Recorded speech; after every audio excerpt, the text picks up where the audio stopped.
نحمده ونصلي على رسوله الكريم اما بعد فاعوذ بالله من الشيطان الرجيم بسم الله الرحمن الرحيم رب اشرح لي صدري ويسر لي امري واحلل عقدة من لساني يفقهوا قولي۔ ہماری گفتگو کا موضوع ہے ہمسایوں کے حقوق۔ انسان اس دنیا میں تنہا نہیں رہ سکتا۔ ہر انسان زندگی گزارنے کے لیے دوسرے انسانوں کے تعاون اور مدد کا محتاج ہوتا ہے۔ کچھ تعاون اسے اپنے قریبی رشتہ داروں سے مل جاتا ہے، لیکن بسا اوقات انسان اپنے خون کے رشتوں سے اتنا دور ہوتا ہے کہ اسے لامحالہ دوسرے لوگوں کا تعاون چاہیے ہوتا ہے۔ ایسے میں انسان جہاں بھی رہتا ہے اس کے آس پاس رہنے والے لوگ اس کے ہمسائے ہوتے ہیں۔ گویا کوئی بھی دو شخص یا اس سے زیادہ جو ایک دوسرے کے قریب رہتے بستے ہوں، وہ آپس میں ہمسائیگی کے رشتے میں پروئے ہوئے ہوتے ہیں۔ یہ ہمسائیگی گھر میں بھی ہو سکتی ہے۔ انسان جہاں رہتا ہے اس کا گھر ہے، تو اس کے دائیں بائیں آگے پیچھے رہنے والے لوگ، اور جیسا کہ ایک حدیث سے ہمیں حق ہمسائیگی 40 گھروں تک ہوتا ہے، اس بات کا پتہ چلتا ہے۔ اسی طرح یہ ہمسائیگی جہاں انسان کام کرتا ہے، یعنی ورک پلیس، اس میں اس کے آس پاس کام کرنے والے، یا اگر انسان کہیں پڑھتا ہے یا کہیں بھی انسانوں کے بیچ میں رہتا ہے، تو جن لوگوں کے ساتھ اس کا میل جول ہوتا ہے، ان کے ساتھ وہ مل جل کر مختلف کام کرتا ہے، کوئی کام کاروبار کرتا ہے، وہ سب اس کے ہمسائے ہوتے ہیں۔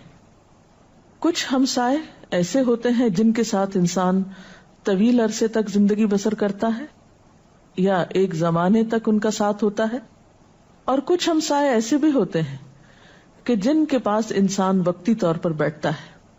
تو خواہ کسی کے قریب انسان وقتی طور پر ہو یا ایک لمبے عرصے تک ہو، وہ تمام ہمسائیگی کے رشتے میں پروئے ہوئے ہوتے ہیں۔ قرآن حکیم میں اللہ سبحانہ وتعالیٰ کا ارشاد ہے، وَاعْبُدُوا اللَّهَ وَلَا تُشْرِكُوا بِهِ شَيْئًا وَبِالْوَالِدَيْنِ إِحْسَانًا وَبِذِي الْقُرْبَى وَالْيَتَامَى وَالْمَسَاكِينِ وَالْجَارِ ذِي الْقُرْبَى وَالْجَارِ الْجُنُبِ وَالصَّاحِبِ بِالْجَنبِ وَابْنِ السَّبِيلِ، اور اللہ کی عبادت کرو اور اس کے ساتھ کسی چیز کو شریک نہ ٹھہراؤ، والدین کے ساتھ احسان کرو، رشتہ داروں، یتیموں اور مسکینوں کے ساتھ احسان کرو، رشتہ دار پڑوسی کے ساتھ، اجنبی ہمسائے کے ساتھ، پہلو کے ساتھی یعنی اپنے رفقا کولیگز کے ساتھ احسان کا برتاؤ کرو، اور مسافروں کے ساتھ، وما ملکت ایمانکم، اور اپنے غلاموں کے ساتھ۔ تو اس آیت سے ہمیں یہ پتہ چلتا ہے کہ 3 طرح کے ہمسائے ہوتے ہیں، ایک رشتہ دار ہمسائے، دوسرے اجنبی ہمسائے، اور تیسرے وقتی ہمسائے جن کے ساتھ انسان تھوڑی دیر کے لیے بیٹھتا ہے یا کچھ دیر کے لیے کام کرتا ہے اور پھر ان سے الگ ہو جاتا ہے۔ بہرحال ہمسایہ کوئی بھی ہو، ہر صاحب ایمان کے لیے ضروری ہے کہ وہ ہمسائے کو ایذا رسانی سے یعنی تکلیف دینے سے بچے۔ رسول اللہ صلی اللہ علیہ وسلم نے فرمایا، من کان یؤمن باللہ والیوم الآخر فلا یؤذی جارہ، جو شخص اللہ اور یوم آخرت پر ایمان رکھتا ہے اسے چاہیے کہ وہ اپنے ہمسائے کو دکھ نہ دے، تکلیف نہ دے، اذیت نہ دے۔ اس لیے کہ اگر انسان اپنے قریبی لوگوں کو تکلیف پہنچائے گا تو پھر یہ نہیں ہو سکتا کہ ان کی طرف سے کسی قسم کا سکون یا سکھ پائے، پھر یہ اذیتوں کا سلسلہ بڑھتا ہی چلا جائے گا، دو طرفہ ہو جائے گا اور زندگی جہنم بن کر رہ جائے گی۔ اسی طرح ایک اور حدیث میں آتا ہے، آپ صلی اللہ علیہ وسلم نے فرمایا، جبریل علیہ السلام ہمسائے کے متعلق مجھے ہمیشہ ہی وصیت کرتے رہے، یعنی جب جبریل علیہ السلام آتے تو ہمسائے کے حقوق کے بارے میں تاکید کرتے، یہاں تک کہ میں نے خیال کیا کہ وہ اس کو وارث ہی بنا دیں گے۔ ویسے تو انسان کے مال میں اس کے اقربا ہی، اس کے رشتہ دار ہی وارث ہوتے ہیں، لیکن یہاں نبی صلی اللہ علیہ وسلم کو ہمسائے کے حقوق کے بارے میں اتنی تاکید ملی کہ آپ کو یہ اندیشہ ہوا کہ رشتہ داروں کے علاوہ ہمسائے بھی کہیں وارث نہ قرار پائیں۔ اسی طرح آپ صلی اللہ علیہ وسلم نے متعدد احادیث میں اس بات کی تاکید فرمائی ہے کہ ہمسائے کے ساتھ اچھا سلوک کیا جائے۔ آپ نے اس شخص کو مومن ہی نہیں قرار دیا جو ہمسائے کو تکلیف دینے سے باز نہ آئے۔ حضرت ابو ہریرہ سے روایت ہے کہ آپ صلی اللہ علیہ وسلم نے فرمایا، اللہ کی قسم وہ شخص مومن نہیں ہے، اللہ کی قسم وہ مومن نہیں ہے، اللہ کی قسم وہ مومن نہیں ہے۔ 3 بار آپ نے قسم کھا کر یہ بات فرمائی۔ یہ میری بات نہیں، آپ کی بات نہیں، عام انسانوں کی بات نہیں، رسول اللہ صلی اللہ علیہ وسلم کی بات ہے کہ وہ شخص مومن ہی نہیں۔ سوال کیا گیا، اے اللہ کے رسول صلی اللہ علیہ وسلم، کون مومن نہیں؟ کس کا ایمان نہیں؟ آپ نے فرمایا، وہ شخص کہ اس کے پڑوسی اس کی شرارتوں سے محفوظ نہیں، یعنی وہ کسی نہ کسی طریقے سے اپنے ہمسایوں کو تکلیف پہنچاتا رہتا ہے، ان کے لیے مصیبت کھڑی کرتا رہتا ہے۔ بخاری اور مسلم کی یہ روایت ہے، اور مسلم کی روایت میں آتا ہے کہ وہ شخص جنت میں نہیں داخل ہوگا جس کے پڑوسی اس کے شرارتوں سے محفوظ نہ ہوں گے، کیونکہ ایسی فطرت اور ایسی شخصیت والا انسان یا ایسی عادات والا انسان اگر جنت میں داخل کر بھی دیا جائے تو وہ وہاں بھی اپنے ہمسایوں کو ستانے لگے گا، کیونکہ دنیا میں اس نے اپنی نیچر اور فطرت بدلی ہی نہیں، اس نے اپنے ساتھ کوئی مجاہدہ کیا ہی نہیں، کوشش کی ہی نہیں کہ اپنی اصلاح کرے اور بری عادتوں کو اپنے سے دور کرے، لہٰذا اس کی یہ بری عادتیں اگر اس کے ساتھ ہی ختم ہوئیں تو پھر قیامت کے دن جنت میں جانے کے لائق نہ رہے گا۔ اسی طرح ایک اور حدیث میں آتا ہے، رسول اللہ صلی اللہ علیہ وسلم نے فرمایا، اللہ کے ہاں بہتر دوست وہ ہیں جو اپنے دوست کے ساتھ خیر خواہی کریں، یعنی اچھے دوست کی بھی پہچان بتائی آپ نے، اور اللہ کے نزدیک بہترین پڑوسی وہ ہیں جو اپنے ہمسائے کے ساتھ خیر خواہی کریں۔ گویا ہمسایوں کے لیے خیر خواہی کے جذبات کا ہونا بے حد ضروری ہے۔ خیر خواہی کے جذبات سے انسان کس کس طرح ان کا خیال رکھ سکتا ہے، کن کن معاملات میں ان کی خبر گیری کرنا ضروری ہے، اس بارے میں بھی آپ صلی اللہ علیہ وسلم نے ہمیں کچھ تعلیمات دی ہیں۔ حضرت ابو ہریرہ رضی اللہ تعالی عنہ بیان کرتے ہیں کہ رسول اللہ صلی اللہ علیہ وسلم نے فرمایا کہ اے مسلمان عورتوں، خاص طور پر خواتین کو خطاب کر کے فرمایا کہ اپنی پڑوسن کے لیے کوئی چیز حقیر نہ سمجھو۔ اے مسلمان عورتوں، اپنی پڑوسن کو یعنی ہدیہ بھیجنے کے لیے کسی چیز کو چھوٹا نہ سمجھو، اگرچہ بکری کا ایک کھر ہی ہدیہ بھیجنے کے لیے کیوں نہ ہو، یعنی کوئی بڑی چیز نہیں بھی ہے گھر میں، کوئی معمولی چیز بھی ہے تو اس میں بھی پڑوسی کو یاد رکھو۔ گویا پڑوسی کے ساتھ نعمتوں کو شیئر کرو، اپنی نعمتوں میں ان کو بھی شریک کرو، زیادہ ہوں یا کم، بہت ہوں یا تھوڑی ہوں۔ اسی طرح ایک اور حدیث میں آتا ہے، حضرت ابو ذر رضی اللہ تعالی عنہ بیان کرتے ہیں، رسول اللہ صلی اللہ علیہ وسلم نے فرمایا کہ اے ابو ذر، جب تو شوربہ پکائے تو اس میں پانی زیادہ ڈالا کر اور اپنے پڑوسیوں کا خیال رکھ۔ گویا پڑوسیوں کو جو ہدیہ بھیجا جا سکتا ہے اس میں سے بہترین ہدیہ کھانا ہے۔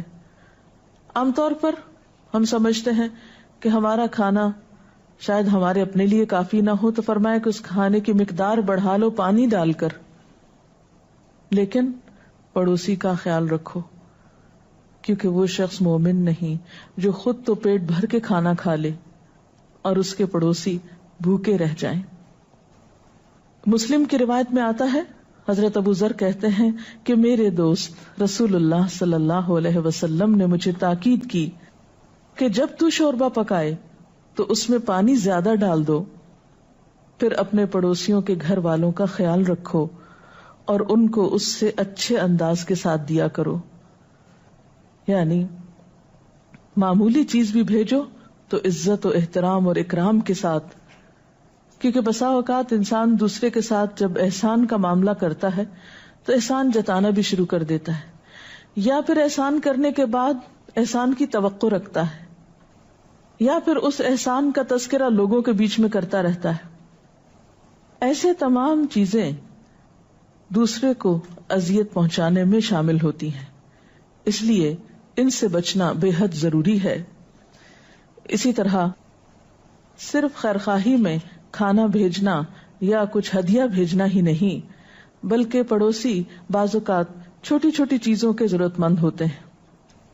مثلاً ایک حدیث سے پتہ چلتا ہے، آپ نے فرمایا کوئی پڑوسی اپنے پڑوسی کو اپنی دیوار پر لکڑی گاڑنے سے منع نہ کرے، ایک اور روایت میں آتا کھونٹی گاڑنے سے منع نہ کرے۔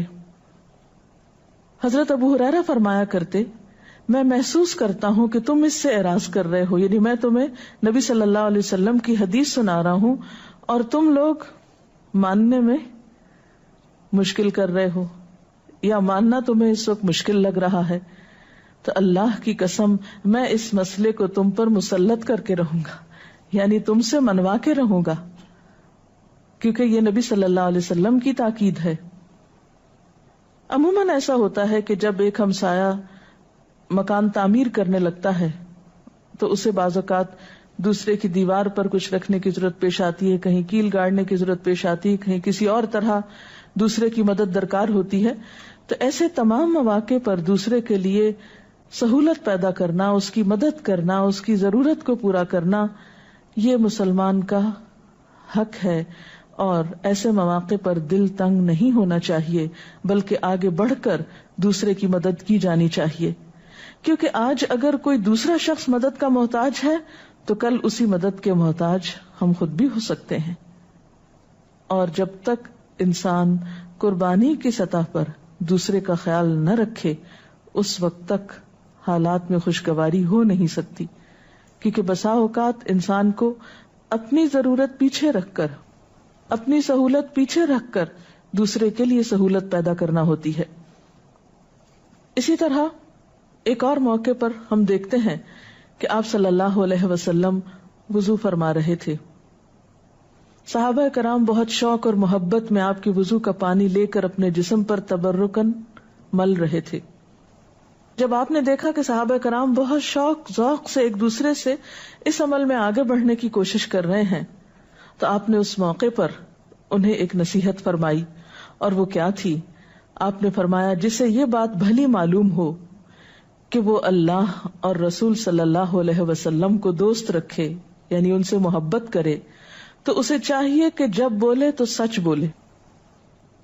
یعنی محبت کا تقاضا صرف اتنا نہیں کہ تم پانی لے کر آپ کے وضو کا اپنے جسم پر مل لو، بلکہ محبت کا تقاضا کیا ہے کہ آپ کی امت کا فرد ہونے کے ناطے سے جب بات کرو تو سچ بولو، اور جب لوگ اس کا اعتبار کر کے اپنی امانت اس کے پاس رکھے تو وہ خیانت نہ کرے، اور اپنے پڑوسیوں کے ساتھ اچھا برتاؤ کرے۔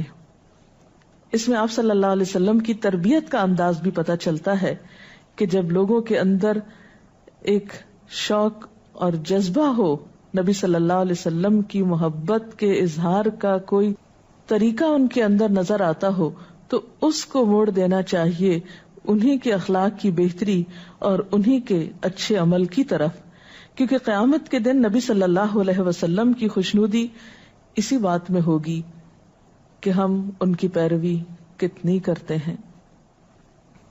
ایک شخص اگر بظاہر آپ کا نام محبت سے لیتا ہے لیکن آپ کی کوئی بات نہیں مانتا تو یہ محبت کس قسم کی محبت ہے؟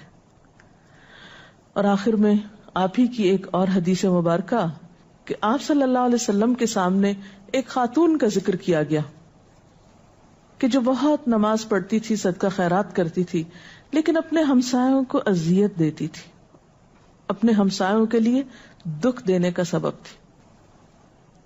تو لوگوں نے پوچھا کہ اس کا انجام کیا ہوگا؟ آپ نے فرمایا وہ دوزخ میں ہے. اور دوسری خاتون جو فرض نمازیں تو ادا کرتی تھی لیکن اپنی ذات سے کسی کو دکھ نہیں دیتی تھی، جب اس کے انجام کے بارے میں پوچھا گیا تو آپ نے فرمایا وہ جنت میں ہوگی.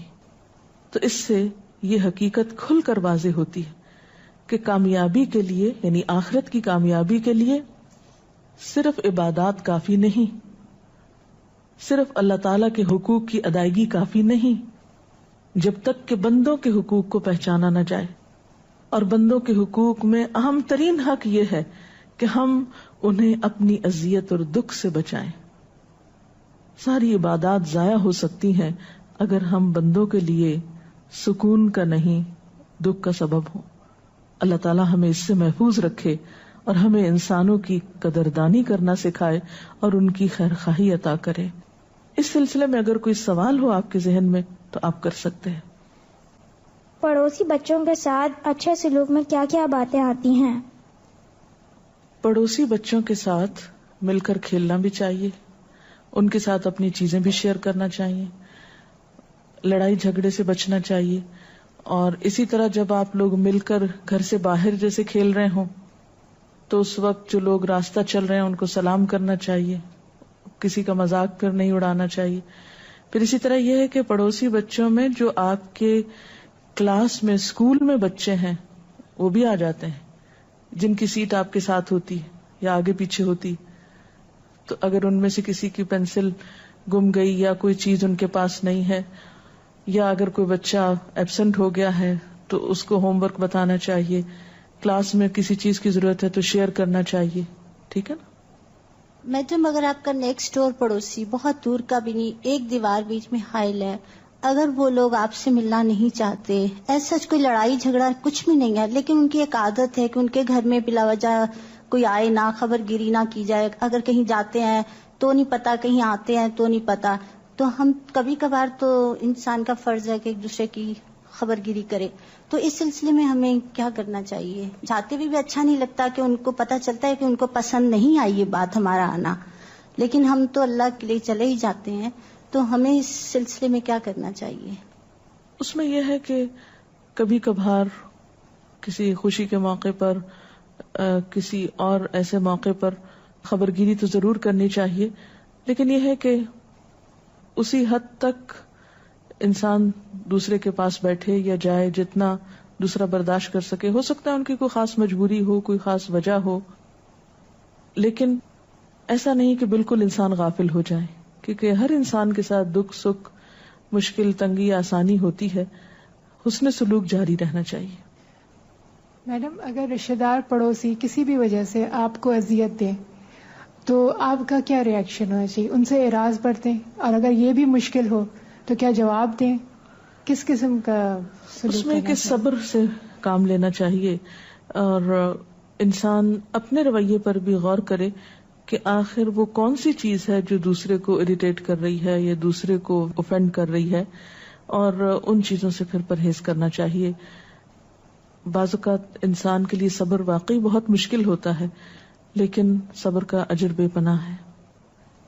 بعض دفعہ یہ ہوتا ہے کہ آس پڑوس میں جو محلے کے بچے ہوتے ہیں وہ شرارت کرتے ہوئے کبھی بیل بجا جاتے ہیں یا گاڑی کے ٹائر وہ کر جاتے ہیں تو اور شیشے توڑ دیتے ہیں کھیلتے ہوئے، شرارتاً یہ سب ہوتا ہے. تو اس صورت میں پڑوسیوں کے ساتھ کیا اس صورت میں یہ ہے کہ سب بچوں کو آپ اکٹھا کیا کریں، ونس اے ویک ان کے ساتھ بیٹھ کر ان کو سٹوری ٹیلنگ کریں، کہانی سنائیں، ان کو اچھی اچھی باتیں بتائیں، ان کو پیار سے سمجھائیں. نبی صلی اللہ علیہ وسلم بچوں کو خود آگے بڑھ کر سلام کیا کرتے تھے اور ان کا ہر طرح سے خیال رکھتے تھے. تو انشاءاللہ تعالی آپ کا حسن سلوک، آپ کی محبت، آپ کی توجہ اور کیئر ان بچوں کے دلوں میں آپ کے لیے بہت قدردانی پیدا کر دے گی، اور وہ آپ کی بات پھر آسانی سے مانیں گے بھی. لیکن اگر آپ اس موقع پر ان کو ناراض ہوں گے، ڈانٹے ڈپٹیں گے، تو آپ نے دیکھا ہوگا کہ بچے ایک کان سے سنتے دوسرے سے نکال دیتے ہیں. لیکن محبت ایک ایسی چیز ہے جس کے بارے میں کہتے ہیں نا، محبت فاتح عالم، جس سے انسان ہر پتھر دل کو موم کر سکتا ہے. تو چھوٹے بچوں کے ساتھ شفقت و محبت کا معاملہ کریں اور انہیں اگنور بھی نہ کریں کہ ٹھیک ہے ہم صبر کرتے ہیں, وہ توڑ گئے کچھ تو توڑ دیں, نہیں, انہیں سمجھانا بھی لازم ہے. اسی کانٹیکسٹ میں مزید ایک سوال پوچھنا چاہوں گی. اکثر بڑے اچھے محلے اور ہمسائے ہوتے ہیں, لیکن بعض دفعہ آج کل والدین اتنی اچھی تربیت نہیں دے پاتے بچوں کو, اور آپس میں بچوں کی لڑائیاں ہو جاتی ہیں اور قابو سے نکل جاتی ہیں, اور وہ شکایتیں والدین تک پہنچتی ہیں, اور والدین بھی انوالو ہو جاتے ہیں. جی, اچھے بھلے ہمسائے محلے جو ہیں وہ آپس میں پریشانی اور لڑائی جھگڑے کا شکار ہو جاتے ہیں. وہ یہ دیکھ نہیں پاتے کہ کس کا قصور ہے, کیسے ہوا, بس ہمسایوں میں اختلافات اور پرابلمز کریٹ ہو جاتی ہیں جنہیں کبھی کبھی برج اپ کرنا بڑا مشکل لگتا ہے. اس کے بارے میں آپ کیا کہیں گی؟ اس کے بارے میں پھر میں یہی کہوں گی کہ کبھی کبھار, اور اگر ہو سکے تو ہفتے میں ایک بار ہمسایوں کے ساتھ مل بیٹھیں. اگر یہ ممکن نہ ہو تو کم از کم ان کے بچوں کو لے بیٹھیں اور ان کے ساتھ بات چیت کریں. جو مسائل آپ سمجھتے ہیں کہ ان بچوں کے اندر ہیں ان کی اصلاح کی فکر کریں, کیونکہ ہر مسلمان پر یہ ذمہ داری ہے کہ وہ نیکی کو عام کرے اور برائی سے روکے. اگر دوسروں کے اندر یہ احساس نہیں تو آپ کے اندر اگر خیرخواہی کے جذبات ہیں تو آپ اس چیز کا آغاز کیجئے, تو انشاءاللہ آپ دیکھیں گے کہ بہت جلد بچوں میں چینج آئے گا. آخر میں ایک حدیث سنانا چاہوں گی. حضرت عبداللہ بن مسعود بیان کرتے ہیں کہ ایک شخص نے آپ صلی اللہ علیہ وسلم کی خدمت میں عرض کیا, یا رسول اللہ صلی اللہ علیہ وسلم, مجھے اپنے برے عمل کا علم کیسے ہو سکتا ہے؟ آپ نے فرمایا کہ جب تو اپنے ہمسایوں کو کہتا ہوا سنے کہ تو نے اچھائی کی تو جان لے کہ تو اچھا ہے, اور جب تو انہیں کہتا ہوا سنے کہ تو نے برا کام کیا تو جان لے کہ بے شک تو نے برا کام کیا. یعنی تمہاری پہچان تمہارے ہمسایوں سے ہوگی کہ تم کس قسم کے انسان ہو. اپنے آپ کو تو ہر انسان اچھا ہی کہتا ہے, لیکن دیکھنے کی بات یہ ہے کہ اس کے ہمسائے اس کو کیا کہتے ہیں. ہم سب بھی اپنے آپ کو پہچانیں اور اپنی اصلاح کی فکر کریں. اللہ تعالی ہمیں بہترین انسان, بہترین مسلمان بنائے. وآخر دعوانا ان الحمد للہ رب العالمین. سبحانک اللہم وبحمدک, نشہد ان لا الہ الا انت, نستغفرک ونتوب الیک.